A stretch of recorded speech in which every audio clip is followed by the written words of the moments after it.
আজকে মিষ্টি কুমড়ার ভাজি করব।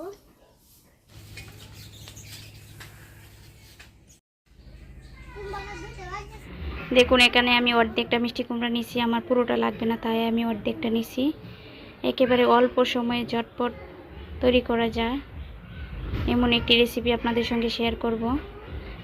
আজকে আমি একটা পাকা মিষ্টি কুমড়া নিছি, মিষ্টি কুমড়া দিয়ে ভাজি করে দেখাবো। নমস্কার বন্ধুরা, গ্রামীণ রান্না চ্যানেলে আপনাদের সবাইকে স্বাগতম।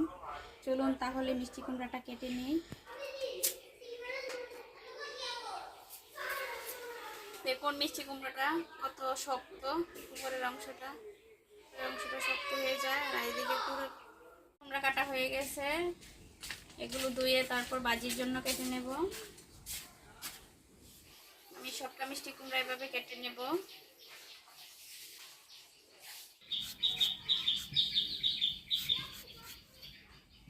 ভাজিটা কাটতে অনেক সময় লেগে গেছে, এবার আমি রান্নাটা চাপিয়ে দেব। তেল দিয়ে দিছি, তেলটা গরম হয়ে গেলে দিয়ে দেব শুকনা মরিচ। মরিচ ভাজা হয়ে গেলে দিয়ে দেব পাঁচফোড়ন, তেজপাতা।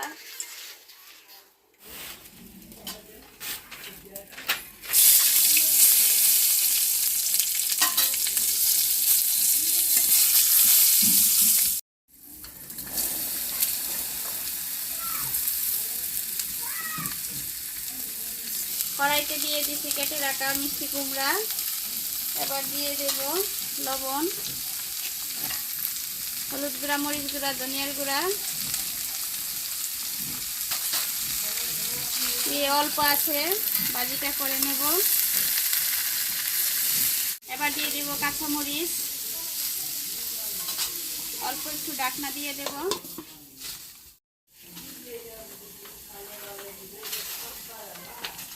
বেশিক্ষণ ঢাকা দিয়ে রাখা যাবে না, ঢাকনাটা নামিয়ে নেব। বেশিক্ষণ ঢাকনা দিয়ে রাখলে মিষ্টি কুমড়াগুলো বেশি সিদ্ধ হয়ে যাবে। দেখুন ভাজিটা কত সুন্দর হয়েছে, একবারে ঝরঝরে।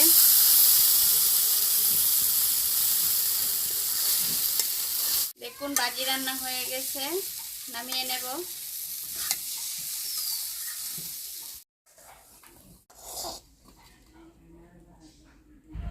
খুব সিম্পল একটা রান্না, আপনারা এভাবে বাড়িতে ভাজি রান্না করবেন, দেখবেন খেতে খুব অসাধারণ লাগবে। মিষ্টি কুমড়ার ভাজি সত্যি অনেক সুস্বাদু একটি খাবার।